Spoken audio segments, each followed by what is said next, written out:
On the afternoon of February 13, 2017, 13-year-old Abigail Abby Williams and 14-year-old Libby German were dropped off at the Monon High Bridge Trail in Delphi, Indiana, by Libby's older sister.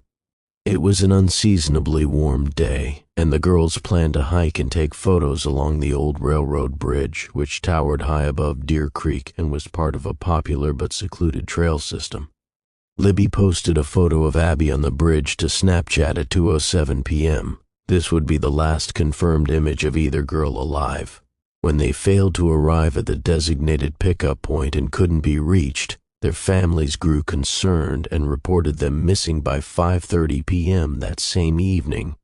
A search was initiated immediately but paused overnight due to darkness and resumed the next morning. On February 14th, shortly after noon, a volunteer searcher discovered the girls' bodies in a wooded area near Deer Creek, roughly a half-mile from the bridge. Investigators were quickly on the scene but kept information tightly guarded.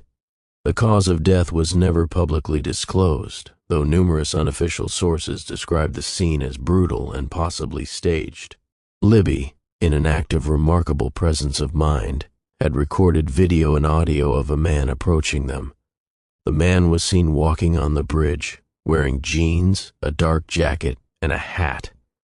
Though his face was partially obscured, his voice was unmistakably clear in the audio as he said, "Guys, down the hill."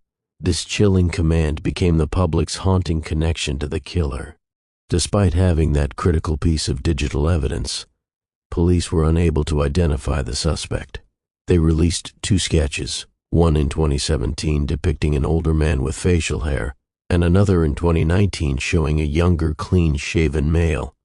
The release of 2 conflicting images caused confusion and led many to believe either the suspect had been incorrectly profiled or there were 2 individuals involved. Law enforcement said both were valid representations based on different eyewitness accounts. In the years that followed, multiple persons of interest were questioned, but no charges were filed. A major development came in 2020 when investigators began looking into a man named Keegan Anthony Klein, who was arrested on child exploitation and pornography charges. Klein had created a fake social media account under the username Anthony Taught Shots, using stolen photos of a male model to pose as a wealthy young man. He used his fake identity to communicate with underage girls online. It was revealed that Klein had been in contact with Libby German shortly before the murders.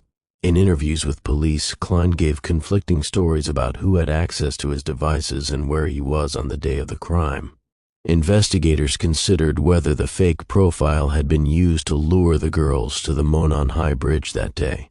Though Klein was named as a person of interest, he has never been charged in relation to the murders and continues to deny involvement. His father, Tony Klein, also came under scrutiny due to his criminal background and alleged abusive behavior. Some theorists have speculated that Tony may have had access to the same online accounts or could have been involved in the crime physically, but authorities have not confirmed this publicly. Another early suspect was Ron Logan, the man who owned the land where the bodies were found. Logan was on probation at the time for DUI-related offenses and was not supposed to be driving, yet he left his property that day and later asked someone to lie about his whereabouts. An FBI search warrant, unsealed in 2022, showed that agents believed Logan gave a false alibi and had a violent history with women. Despite this, he was never charged in relation to the murders and died in 2022. Though cleared officially, his proximity to the crime scene and suspicious behavior have left a lingering shadow over his role in the case. Several other men with disturbing criminal histories were also examined. In 2021, James Brian Chadwell was arrested in nearby Lafayette for the attempted murder and rape of a 9-year-old girl. The similarities to the Delphi case, an isolated area, young female victim, violent attack, sparked intense public speculation. Chadwell's house and devices were searched, but no link to the Delphi murders was established. He was sentenced to 90 years in prison for his unrelated crime. After 5 years of frustration, confusion, and dead ends, investigators announced a breakthrough in October 2022. They arrested Richard Matthew Allen, a 50-year-old Delphi resident who worked as a pharmacy technician. Astonishingly, Allen had spoken to police back in 2017 and admitted he was on the Monon High Bridge the day of the murders.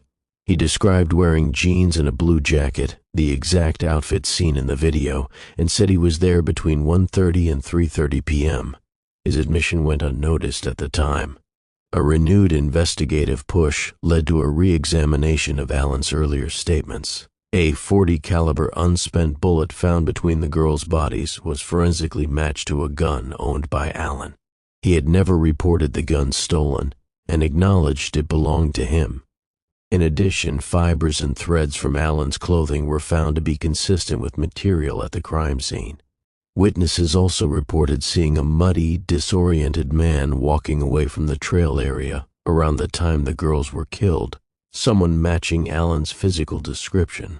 Following his arrest, Allen was charged with 2 counts of murder. His home was searched and numerous items were seized, including his firearms and electronic devices. As the court process began, Allen's defense attorneys put forward a stunning claim in 2023. They alleged that their client was being used as a scapegoat to cover up a larger, more sinister truth, that the murders were part of a ritualistic killing carried out by a local Odinist group, a white supremacist sect that worships Norse gods.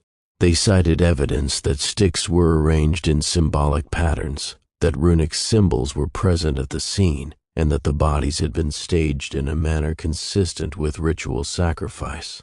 The defense pointed to several other individuals in the Delphi area with known Odinist beliefs and criminal histories. They argued that police had failed to investigate these leads thoroughly and had instead focused on Allen despite gaps in the timeline and motive. Prosecutors dismissed the Odinist theory as speculative and unsupported by forensic evidence. They maintained that Allen's gun, his presence on the trail, his own statements, and the fibers linking him to the crime scene constituted overwhelming evidence. Still, the defense's theory captured public imagination and renewed debate over whether Allen acted alone or at all. Court hearings in 2024 and 2025 have been consumed with arguments over evidence suppression, mental health evaluations, and trial relocation due to the intense media coverage. Allen's attorneys have argued that he is deteriorating in jail and that his due process rights are being compromised. The families of Abby and Libby have continued to advocate for justice throughout the ordeal, attending hearings, organizing memorials, and speaking publicly about their daughters.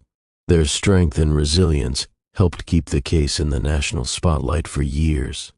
While Allen's arrest brought hope, the ongoing legal battle, strange new theories, and lingering doubts about others' involvement have ensured that the full truth remains elusive.